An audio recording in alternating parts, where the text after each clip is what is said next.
Happy April Fool's Day. Actually, by the time you see this video, it'll be the 2nd. Um,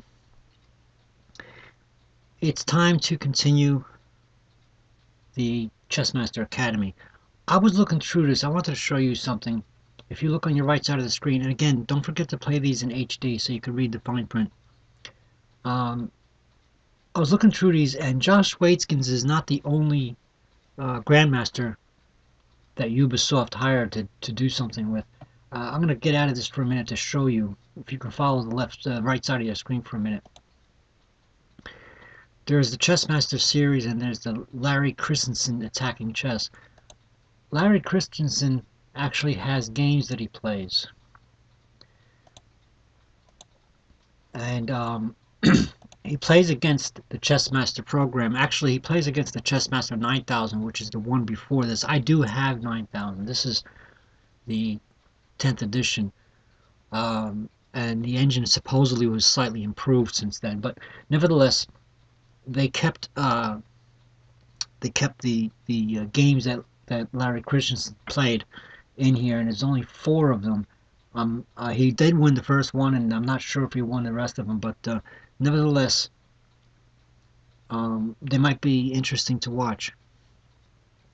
So I think for now, I'm going to give you the Josh Waitzkin's rest of the academy.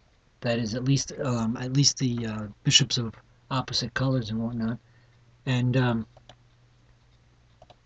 we're going to show you that other Christensen one. Perhaps the next video I make, I think I'll do that. Also, as always, if you comment and have any requests, maybe you want to see a game between somebody, or you have questions that you might want to get answered, maybe I could help you figure it out, please do. And of course, subscribe. So without any further discussion, let's go ahead and start this. This is the Bishops of Opposite Color with Josh Waitzkin. Okay. Now we're going to take on one of the most confusing kinds of endgames, bishops of opposite color. It's well known that often material advantage in this type of position isn't sufficient to win. A lot of the time you can be up a pawn or 2, sometimes even 3, and your opponent can set up a blockade. For instance, in this position I have a light square bishop, he has a dark square bishop. He can set up a blockade on the dark squares that's impenetrable. If we clear the board for a minute, take a look at this. This is a very simple example. Here, white has 2 pawns extra, but there's absolutely no way to win. Black just moves back and forth, bishop b2 to e5 to d4 to c3. All he has to do is cover the e5 square. There's no way for white to ever dislodge the black king, because it's on a dark square, and the light square bishop can't ever get there. And the dark bishop can just move around, back and forth, back and forth, back and forth. White can't make any progress. And there are many variations of this kind of position, of course. So bishop of opposite color endgames are notorious for being drawish. It's very hard to win them. Now we're going to take a look at a couple endgames in which I tried to do that. I reached this position in the Marshall Chess Club in New York, 1993. My opponent was a guy named Eric Moscow, who was actually a very strong young player about 20-25 years ago, who quit chess for many years and came back and started sponsoring events and playing chess again. He's a very good guy, and Eric and I became friends. In this position, I'm up a pawn. I have a 2-to-1 kingside majority, and we have 3 pawns each on the queen side. The most important principle in trying to convert an advantage in bishop of opposite color endgames is the principle of 2 weaknesses. Black has 1 weakness on the king side, my potential passed pawn. I have to provoke a weakness on the queen side, and then I have to create a position where he has a bishop defending 1 weakness on one side, and a king defending the other weakness on the other side. Then I have to go after the bishop, and I have to make sure his king is far enough away that it can't help. The principle of 2 weaknesses is tremendously important in chess, in all positions, middle game positions as well. A lot of the time one guy will be defending the king side, and then the crucial blow will happen on the queen side. He can't switch his defense over fast enough. So as we go through this game, I want you to feel how all of my emphasis is on creating a second weakness. I'm sure you can guess my first move. Bring the king in, king g4. The initial outpost of the king is very important in these types of endgames because a king can't be dislodged by a bishop as long as it's on the opposite color. So if my king, for instance, gets to f5, he can never move it off. If my king gets to e6, he can never push it away. Similarly, if his king gets to f6, the only way I can get rid of it would be to push a pawn to g5 check. Otherwise, it's there for life. I played king g4, he played king g7, and I brought my king to the great square f5. So the first step was to activate my king. He played bishop a3. Do you see his threat? Eric's idea was to play bishop b2, attacking my c3 pawn, which can't be defended, of course, and once it moves, bishop takes d4, even material. I responded to his threat by playing the move c4, which was a little bit unfortunate, but necessary. The reason it wasn't optimal is because I don't want my pawns to be in the same color as my bishop, because first of all, that limits its mobility, and second of all, because he can create a blockade, which is exactly what he wants on the dark squares. When my pawns are on c4 and d5, put his pawns, for instance, on b6 and a5, and his bishop on d6, there's virtually no way to make any progress now. He has a complete blockade on the dark squares, and all he has to do is worry about the king side. His bishop is close enough to be able to help out on the king side. The king can stay on g7. This position is completely drawn. I can't allow it. So this blockade of bishop on d6, pawn on a5, seems very, very hard to break through. In fact, it looks impossible to break through.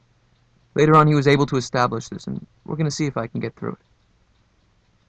After I played c4, he played bishop b2, and I had to play d5. Notice, of course, I couldn't play king e5, because then c5 would be a very strong move. Attacking the pinned piece, it can't move because of my king, and next he'll win the pawn. I had to play d5, but the key is that he doesn't have time to create the blockade that I mentioned. He played the move b6, beginning the blockade. Now I can play king e6 soon. I didn't do it right away, though. It doesn't make much of a difference if my king's on d7 right away. His king will be necessary to defend his king side. I'll have the e6 square later. Notice also, of course, that if he plays the move king f7, he walks into a dangerous pin. I have ideas like c5, and then after he takes it, d6 check. Discovered check. He has to watch out for these ideas. I played the move g4, beginning my kingside expansion. Ideally, I could get a position with pawns on h6 and g5. His king would have to go back and be relegated to the defense of the h7 pawn. His bishop can't defend that. Then I would bring my bishop to attack the h7 pawn, bring my king into the h5 square, for example. I might even sacrifice my bishop. Or maybe I would bring my king to e6.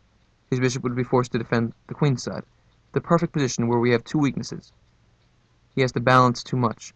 Even this position might look impenetrable to you, but you'll see how I can get through. I played g4, he played h6. He didn't want to allow his pawn to be frozen on a light square. A good decision. And now I played king e6, an active king. Bishop a3. We know his plan. He's trying to set up a fortress, a defense which is impenetrable. He wants the dark squares to be held, the king to cover the king side, the bishop to cover the queen side. I have to try to create the second weakness. I played bishop a4. He played bishop d6. I played h3. No reason to play h4, because then he can really create a blockade. After bishop g3, h5, if he were to ever get his king to g5, I'd have real problems. Complete immobility on the king side. His defense so far has been very strong, but I still have ideas. King g6. Now at this point I'd have to say that the position should be objectively drawn. I have some good ideas to create an outside pass pawn on the queen side, but it's not so easy. Of course you see that if I were to ever get my king to the a6 square with his pawn still in a7, then I could win the pawn and things would be very good. But that's not so easy to do. He's inevitably going to play a5, and I have to try to figure out how to get through this position. So take a few moments here. Think about it. Is there any way that you can imagine winning this type of position? Let's look at what I did. I played h4. He played bishop g3, attacking the pawn. I played bishop e8 check, king g7, and I played king d7. So now, of course, he can't take my h4 pawn because I'll take his c7 pawn with my king. Then the passed d pawn will be winning. He doesn't want to give up his defense. He played king f6. Now I played bishop h5. Just waiting. There's no need to rush in this type of position. I have complete control of the board. He doesn't have any counterplay. I just have to set up the optimal attacking position. He played bishop d6. King c6. You might be coming upon my idea. Maybe not. He played king e7. Now I took the chance to create the pass pawn on the king side. g5. H takes g5. H takes g5. Now, if you remember what I said early on about me not wanting to put my pawns on light squares, about the ideal possible blockading position that black could create, this seems to be it. But there's a problem. Things aren't so easy. I have an idea to create a pass pawn on the queen side. He played king d8. What would happen if he played the move a5? What did I have in mind? The position looks like a draw, looks like I can't do anything. But here I have a very important tactical idea to create the second pass pawn. I can play the move c5. Now this might look ridiculous because of course the square is defended twice.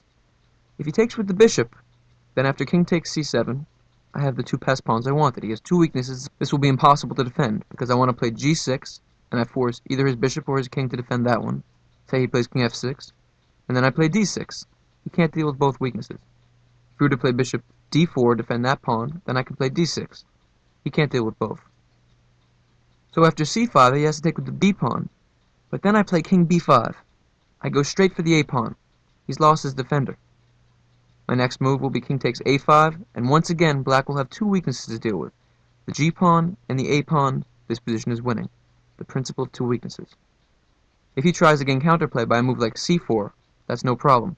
My bishop can both blockade that pawn and defend my g6 pawn from the c2 square, say. Bishop d1 to c2 is a good maneuver. My king would maneuver to either b5 or b7, depending on what he defends the g7 square with, and then I would simply push my a pawn up the board. There's no way to defend both, not to mention he has to keep an eye on the c7 pawn, because I could create a third passer, the d5 pawn. So we see that his defense isn't quite as easy as it looked. The g-pawn is one thing to deal with, either a king or a bishop has to watch it. His a7 weakness is another thing. But if he plays the move a5, then I have the c5 tact. If he doesn't play a5, and I maneuver my king to b5 and a6, then the position is easily winning, because I take the a7 pawn, and then I can easily create a pass pawn with a 3-2 advantage. How else could he defend? If he tries to play the move bishop e5, then I would play king b5. My next move is king a6, and after he plays a5, I'm sure you see my move, c5, creating a second pass pawn. So logically, if after a5, I'm going to play c5, b takes c5 is bad because of king b5, and bishop takes c5 is bad because of king takes c7. The next step is to think about how to defend the c7 square. The move king d8 comes to mind. So now we see the essence of my attempt to win this position. He needs both his pieces to defend the queen side, and that's when my g-pawn comes into play. After king d8, I put king b5, threatening king a6. He played a5. Now we see that I can't play c5, because bishop takes c5 would make it look pointless. But now I began play on the other side. Remember, the principle of two weaknesses, g6. And we see his problem. The king can't come to the defense because after king e7, g7, my bishop guards the f7 square. My next move would be to queen, because my pawn controls the f8 square. There's no way to defend. So the only move is to play bishop e5. I'm sure you know what I did now. c5. He played b takes c5. White to move. What do you do? Of course, I don't want to take the c5 pawn. That's useless. The principle of two weaknesses. King takes a5, and now I have two pass pawns he has a lot to deal with. He played c4. I played bishop f3. My bishop can defend that pawn from the b1 h7 diagonal. He played c3, bishop e4. Now my bishop guards the g6 pawn if his king goes that way, and defends the c2 square. It's very important in this type of endgame, in bishop endgames, to figure out how to maximize the potential of your bishop on one diagonal. The bishop can't defend well on two diagonals. For example, if he were to have a pawn on g3 and c3, this would be an overloaded bishop. g2, followed bishop takes g2, c2 is an easy way to win, or the reverse, c2 first, bishop takes c2, g2. This would be an overloaded bishop, but a bishop can defend many things along a single diagonal. So my opponent decided to bring his king to the queen side, king c8. I played king b5. Now, of course, you see that logically, it makes sense for me to bring my king to the king side since his king went to the queen side. If my king ever gets to the f7 square, for example, after g7, he'll have to take it. I'll win the bishop, and then win the following endgame. This is actually what happened. But it's a long way. After king b5, he played bishop g7. If you were to play the move king b7, one thing that looks attractive is for me to play the discover check, d6. There's no reason to do that quite yet, though. I can also just play a4. Push that pawn. I'm going to get the c6 square for my king at one point, and he cannot allow the d6 option to remain in the position. There's a lot of power and potential in chess. Many threats are very good, not because of their immediate value, but because of their potential. In this position, d6 is very scary for him to have to deal with. His king does not want to remain on that square, and from d7 it's too far away from my a-pawn. The threat of my a-pawn moving up the board prevents his king from staying on d7, and my d6 move prevents his king from moving to b7, so inevitably my king can come to the c6 square. He played bishop g7, and now I played it, king c6. He played bishop f8. He was worried about my move d6. I played bishop f5 check. And now black has a big problem. If he goes to d8, then he can't defend the queen side. I play a4, a5, a6, etc. He had to go to b8. And now, of course, I brought my king to the king side, king d7. This position is a perfect microcosm of the principle of two weaknesses. Black has two ways to go. Both are bad. Going to the king side is bad because of his queen side weakness. Going to the queen side is bad because of his king side weakness. King b8, king d7, king b7. Now, playing this type of position, it's very important for a strong player to have a basic understanding of the principles, the basic rules of the endgame. I guarantee you, any grandmaster, international master, or master playing this kind of endgame will have thought about the fact that my a-pawn has a queening square which is of the same color as my bishop. And as you've already seen, this would be winning. If I had a dark square bishop on an empty chessboard, my a-pawn wouldn't be sufficient to win against a king that occupies the a8 square. But with a light square bishop, that endgame is winning. What that means is that in this type of position, if I trade off my d-pawn and my g-pawn for his bishop, and I win his two c-pawns, my position is winning. It's very important to have that understood playing this kind of endgame.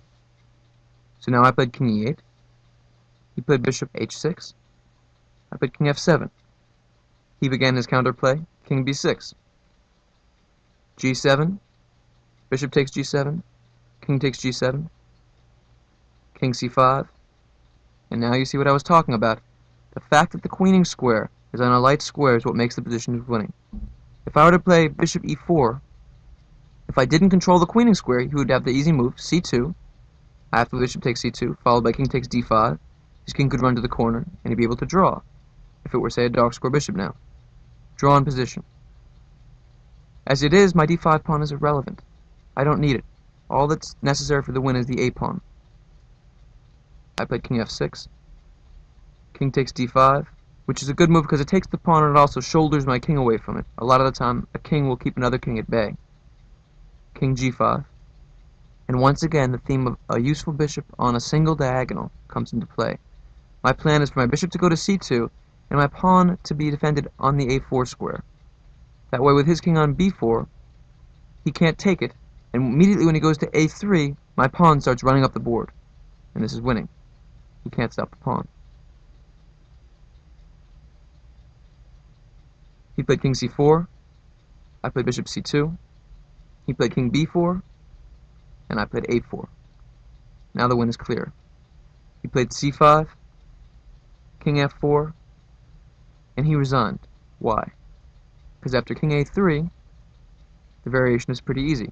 a5, king b2, my bishop moves, c2, of course I sacrifice, bishop takes c2, king takes c2, a6, c4, a7, c3, a8 queen. Now, of course, you remember the theory of king and queen against king. If his pawn was on the 7th rank, and my king were further away, this position would be drawn. Because, as you recall, the idea of keeping his king in front of the pawn in order to bring my king closer would be impossible. His king goes to b2. After I check him, he goes to the corner. And after I bring my queen gradually closer, after check, king a1, queen c3 check, king b1, after queen b3 check, if he had a knight pawn, a queen pawn, or a king pawn, this would be winning because he'd be forced to move in front of the pawn, but as it is, he can go to the corner. And this would be stalemate. There's no way for me to make any progress. A rook pawn is also drawn, but the pawn being on the 6th rank is an easy win. He has no time for that idea, and also, of course, my king is closer. Always when looking at these positions, even a bishop pawn is often winning if the king is close enough because you can checkmate him. Here if he plays king d2, queen d5 check, king c1, I can play king e3. My king is close enough. c2, I have simply king d3, king b1, queen b3 check, king a1. Now, of course, I don't take the pawn, because both king takes c2 and queen takes c2 would be stalemate. But I just play queen check. And now once the king moves, I take the pawn with check, and it's winning. So when evaluating queen endgames, you want to keep in mind that if the king is close enough, it can be winning, even if it's a rook pawn or a bishop pawn. And the pawn has to be on the 7th rank in order for it to be a draw. And so my opponent resigned in this position. So now returning to the position in which my opponent resigned, remember the variation we just looked at. And if you've already looked at my game against Bonin, you'll recall how small differences can be used. Do you see how my opponent could improve on that variation, gain 1 tempo? He could use the option c4, squeeze that move in, because my pawn isn't released until his king comes to the a3 square. If he were to play c4, then after I make the move king e3, then he plays king a3. Now I have two options. One is to play a5, and one is to try to defend with king e2. Point being, after king b2, king d1, I win easily. But after king e2, he could go back to b4, and one could ask, how can I make progress? If I go to e3, he can go back to a3. So let's look at the other variation. After c4, king e3, and then king a3, a5, king b2, bishop moves, c2, I take it, he takes it. I play a6, c3, a7. What we see is that his pawn can get to the 7th rank. He can play king b2, then I make a queen, then he plays c2. But what's the critical difference? My king is close enough. Always look for these differences. I just play queen b7 check. If he goes in front of the pawn, then of course this move is winning. And if he moves away from the pawn, I don't have to use the queen. My king just comes to d2, stopping him from queening, and next I take it. So if he were to try to gain a little bit of time in order to get his pawn to the 7th rank, my king would get close enough to defend. And my opponent resigned. So this endgame probably began in a drawn position. But what I was able to do is make him defend over a long time. He got tired. He had a lot of issues to deal with. I balanced my kingside pass pawn with the potential of a queenside pass pawn. I had a threat of c5, and he couldn't hold the weakness of the c7 square and the a5 square on the queen side. Because, of course, if you think back on it, on the queen side he had to deal with the principle of two weaknesses as well, the a5 square and the c7 square. So when you're trying to win an endgame with bishops of opposite colors, create as many problems for your opponent as possible. But also, if you have the option to avoid bishops of opposite color endgame, when you're up material, do it, because these endgames are very drawish. Okay.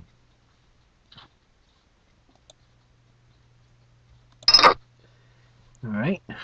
And the next one. I don't know how long that took. I didn't time it. But I'm going to play it anyway. My last video was so short, I think I make this one a little longer to be okay.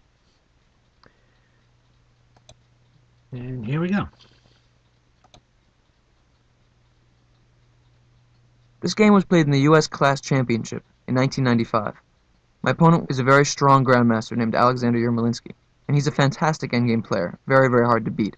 In fact, I've played a number of better endgames against him, and I only managed to win this one. Let's take a look at it. Here, it's even material. We're going to focus on the position in a few moves, but I want to show you the transition into the endgame. Here I have two bishops.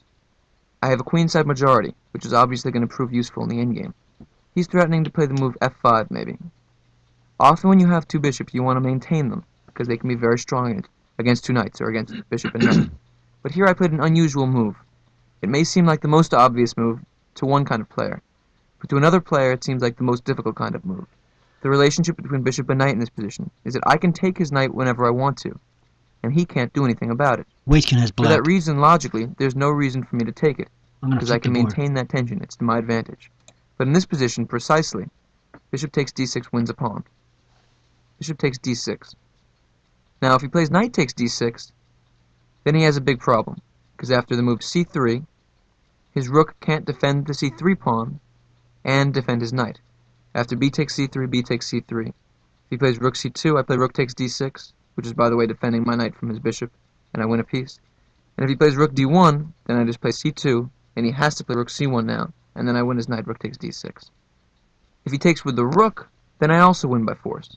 I play rook takes d6, knight takes d6, c3, b takes c3, b takes c3, king e1, knight b4. My pawn is very, very hard to defend. I'm threatening his a2 pawn. If he moves it, then I play knight c2 check. And then if he plays king d1, knight e3 check will win a piece. And if he goes to f2, then my c3 pawn will be impossible to stop. His only move here would have been to play king d1, after which I play bishop takes a2, and once again we see two weaknesses, and my a6 and c3 pawns will be impossible to stop. So it's strange, we see that after bishop takes d6 he can't recapture my bishop either way. Both rook takes d6 and knight takes d6 are impossible. And you know, it might be hard to understand how a grandmaster, a very strong grandmaster like Yermolinsky, could miss a move like bishop takes d6, while a master might not have missed the move at all. The reason is because of his class. There are certain moves which grandmasters intuitively look past because they're unnatural. In this type of position, all the instincts of a strong player say that black should not take the knight, because the bishop on e7 is very strong, and its attention which is to my advantage. His last move was king f1, which was a big mistake. He overlooked the move because it was unnatural. Bishop takes d6 then. He had to play the move f5. He doesn't lose a piece, but he does lose a pawn. So now if I were to go back, bishop c8, then after rook takes d6, knight takes d6, he wouldn't be attacking a2 pawn after c3, and the position would be more easy to defend. After f5, I played bishop e5, and here he played f takes e6, f takes e6, rook takes d8, knight takes d8. And here we have the endgame. Once again we notice that there are bishops of opposite color. As we saw in the last game against Moscow, it's very hard to win those types of endgames. The knights are important for me. I want to keep the knights on the board. There's no reason for me to allow him to reach a drawish endgame. And so the technique that I used here is quite similar to the one I used in the last game. I want to create weaknesses. First of all, his pawn on b2 is hanging and he has to do something about it. He played b3. If he were to play knight d2, I could play c3 and get the pass pawn that way. After b3, I played c3, a protected pass pawn. Now this change is to my advantage in that I have a protected pass pawn now on c3, and it's to his advantage in that he's locked my pawns on the same color as my bishop, and he can create a light square blockade. His king on c2 or bishop on c2 will be very hard to dislodge. Now, create a plan for black. What should I do? Let's look at this position logically. First of all, I'm up a pawn. I'm obviously much better. But how do I make progress? His knight on e4 is very strong. His bishop on that diagonal will also be very strong. But it should be noticed that both his bishop and his knight are optimally placed on the same diagonal. They're a little redundant. That's to my advantage. Also, his knight on e4 is very important to guard his dark squares. Potentially, my king wants to come in to the king side, the g5 and h4 squares. His king will be necessary to defend on the queen side. His king will probably defend on c2. That understood, I should create weaknesses on the king side, exploit that side of the board.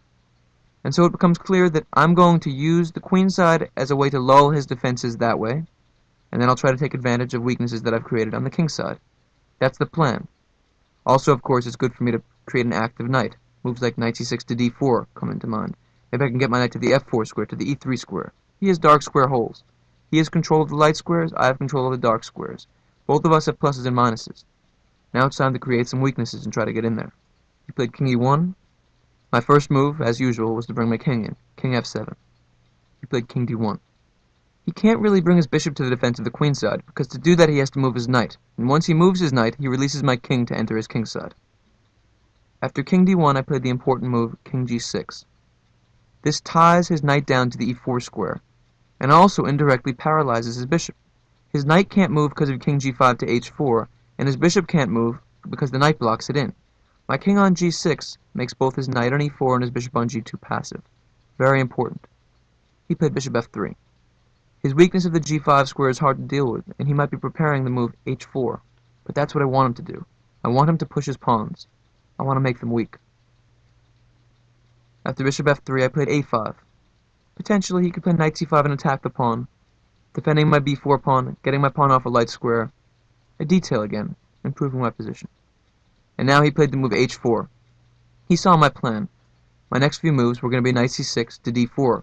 Notice that when my pawn was on e6, if I played knight c6, he would play knight c5, attacking both my knight on c6 and my pawn on a6. Now that he has no good discoveries on my knight, I want to do that. He played h4. A weakness. Now my king has done its work. My king being on g6 provoked the weakness. Now I can go elsewhere. King f7. Patience. The conversion of my advantage in this endgame is all about understatement. Everything I do is indirect. I played king g6 just to have the potential of breaking through on the king's side. I enticed the h-pawn off the board. Then I went back. No problem. Now my king will look for other work. He played king c2. King e7. He played knight c5. My threat was knight c6. I wanted to come at the d4 square. Notice, of course, that last move it would have been a big mistake to play knight c6. Knight c6, he has the move knight d6 check. After I take it, bishop takes c6, and he's reached the bishop of opposite color endgame. Very drawish. I don't want to allow that. If we think about an optimal setup for him, put his pawn on h5 and his bishop on f3, his king on d3.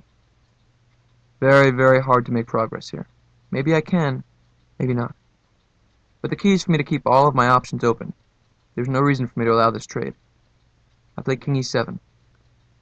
He played knight c5. He needs to release his bishop from the king side. Now that his knight is moved, I can do what I wanted. I played the move bishop g3. Attacking the weak h4 pawn, he has to push it up the board, and now he has further weaknesses on the king side. So notice, I brought my king to g6 to provoke h4, then I took my king away. Then he moved his knight away, and then I played bishop g3. This is an endgame of understatement, of feints. Now he's forced to play h5, and he has a weak g5 square, a hole that I'll take advantage of later. I played knight f7, going for the squares that he's weakened. Now my knight can come to g5 and e5. If he plays knight b7 attacking my a5 pawn, I can just go back with bishop c7 and defend it, no problem. He played e3. His point is that he saw that if I trade knight for bishop, I'll be winning. My threat was knight e5, and whenever I want to, I can play knight takes f3. His king will be stuck defending the c3 pawn, and my king can enter the dark squares. Big trouble for him.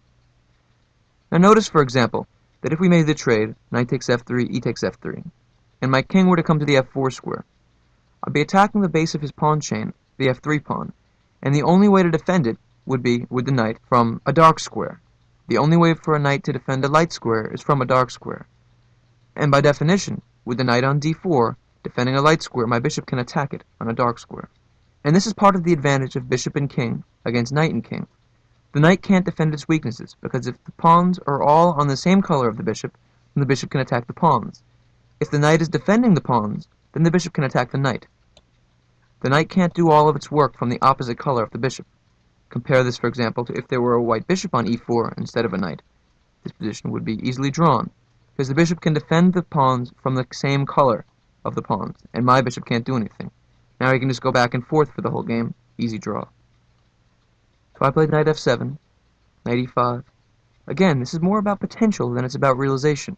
If I play knight e5, I'm not necessarily going to take the bishop. I might just want to move my bishop off the forking square, e4, and then I can try to either bring my king to f6 and g5. Maybe I can move my knight to g5 and bring my king to e5. I can trade, but I can also just have the potential for the trade. Who's to say what I'll really do? I want to keep my opponent dealing with a lot of problems. After knight f7, e3, I played bishop f2. He's created a new weakness. Naturally, I want to attack it. He can't play e4 because I'll take the knight on c5. If he plays king d3, I have knight e5 check. And now he's in trouble. After king e2, c2, I win a piece because there's no way for him to defend everything. If he moves his king over to d2, defending the queening square, I can play knight takes f3, I've won a piece. And if he plays knight d3, defending the queening square, I just play knight takes d3, and next I make a queen. His king would be overloaded on d3. It's stuck to pure defense on the c2 square, and once again we see the value of an active king. I've kept his king by my pawn on c3 defending, and my king is provoking weaknesses everywhere, and eventually it will enter. After bishop f2, he played knight b7, attacking my a5 pawn. I played knight e5, attacking his bishop. He had to go back with bishop d1. I played bishop takes e3. Knight takes a5. Black to move. What would you do?